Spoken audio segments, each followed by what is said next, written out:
सईद साहब कितने दिन हो गए हैं समरा ने हमारे साथ बैठकर ना तो खाना खाया है न ही कोई बात की है।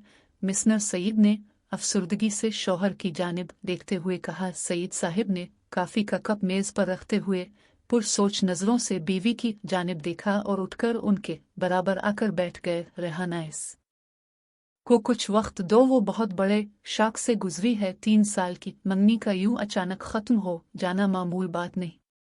बस तुम हिम्मत रखो और उसको भी हिम्मत दिला, इंशाअल्लाह सब ठीक हो जाएगा। वो मतानत से बोले। रेहाना ने एक लंबी सर्द आह भरी, अब ठीक कह रहे हैं मगर मुझसे बेटी का दुख बर्दाश्त नहीं हो रहा। और फिर वो बात भी तो नहीं कर रही। बात भी करेगी लेकिन अभी वो जैसे है वैसे ही रहने दो। सईद साहब ने बीवी के कंधे पर नरमी से हाथ रखते हुए कहा। समरा रेहाना और सईद की इकलौती बेटी थी और हद से ज्यादा लाडली। प्रोफेशन के एतबार से बैंक में मुलाजमत करती थी। 3 साल कबल इसकी मंगनी इसकी पसंद से इसके कोलीग फैसल से तय पाई थी। दोनों खानदान खुश थे। जल्द शादी की तैयारी शुरू होने वाली थी कि अचानक फैसल बना कुछ बताए यूएसए चला गया और वहां पहुंचकर बजरिया फोन समरा को बता दिया कि वो अब इसका इंतजार न करे क्योंकि वो अब वापस नहीं आएगा। ग्रीन कार्ड के हुसूल के लिए इसको वहीं शादी भी करनी होगी। फैसल के घर वाले जहां शर्मिंदा थे बेटे की इस हरकत पर, वहां उन्हें बहुत दुख भी था कि समरा जैसी अच्छी लड़की अब उनकी बहू नहीं बनेगी। समरा के वालिदैन के लिए भी यह खबर किसी बम धमाके से कम न थी, लेकिन इससे भी बढ़कर उनके लिए मसला समरा की खामोशी थी। जब से इसने रिजाइन कर दिया था और सारा सारा दिन कमरे में बंद रहती, खाना तो पहले भी कम खाती थी मगर अब तो सारा दिन काफी के मग और एक स्लाइस 2 बिस्कुट पर गुजारा हो रहा था। रेहाना ने कई बार बेटी से इसके दिल का हाल जानने की कोशिश की मगर वो किसी भी मौजू पर माँ बाप से बात नहीं करना चाहती थी।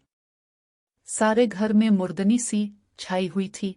सईद साहब सुबह अपने ऑफिस चले जाते और रात 9 बजे वापस आते। समरा अपने कमरे से बाहर ही नहीं निकलती थी। यूं रेहाना पूरे घर में बोलाई फिरती।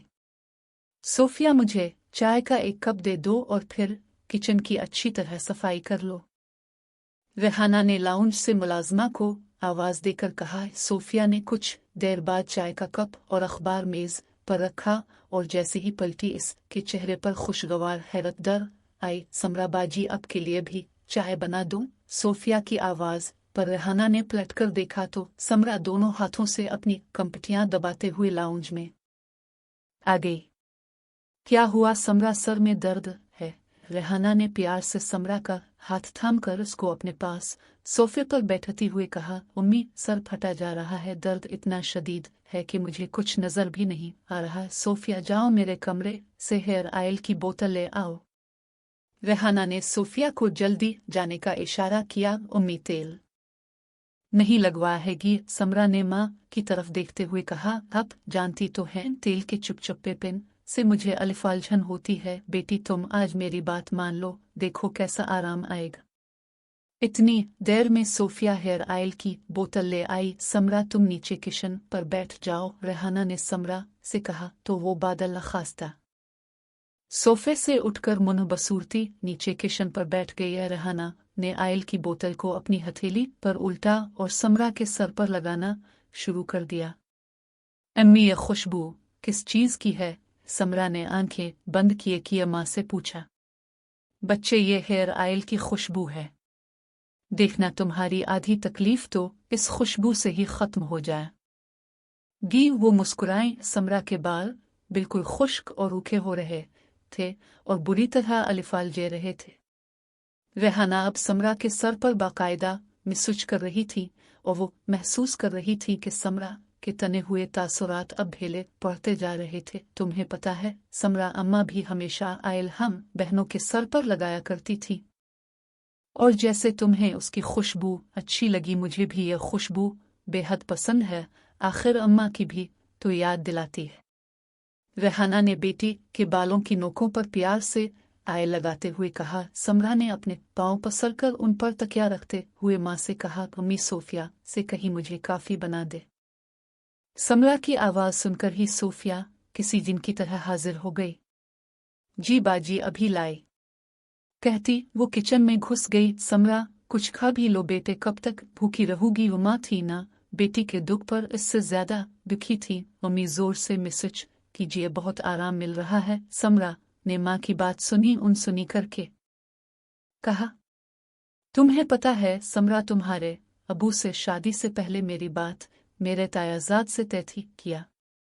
समरा ने हैरत से सर घुमाकर माँ को देखा। हाँ बेटे, 6 साल हमारी बात पकी रही, फिर उन्हें अपनी पड़ोसन से इश्क हो गया और तुम्हारे नाना ने मेरी मंगनी तोड़कर तुम्हारे अबू से निकाह कर दिया।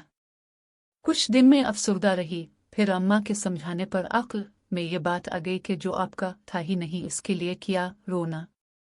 इस जमाने में मेरे भी सर में बहुत दर्द रहता था, आंखें जलती रहती थी। ये तुम्हारी नानी रोज मेरे सर पर आए लगाती थी, मैं तो इतना अच्छा महसूस करती नहीं जो वो करती थी। बस सर दर्द भी भाग गया और फिर कभी नहीं हुआ। रेहाना खुलकर मुस्कुराए। अम्मी अबू ने कभी अब से ऐसी कोई बात नहीं की जिससे अब के सर में दर्द हो। समरा ने हंस कर माँ को देखा और बेटी को कितने दिनों के बाद यूं खुलकर हंसता देखकर रेहाना की आंखें नम हो गई। मेरी जान, ये बताओ, घर में आयल का मिसुच ज्यादा कौन करवाता है बबू? समरा ने मुस्कराती निगाहों से माँ को देखा और दोनों माँ बेटी खिलखिलाकर हंस पड़ी। अम्मी सर दर्द बिल्कुल खत्म हो गया, अब मेरे लिए अच्छा सा नाश्ता बनवाएं, आज मैं पेट भर कर खाऊंगी। और रेहाना ने प्यार से समरा के सर पर चपत लगाई और आयल की बोतल को चूम कर धीरे से कहा, तुम ही तो हो मेरे घर की खुशबुओं की जामिन।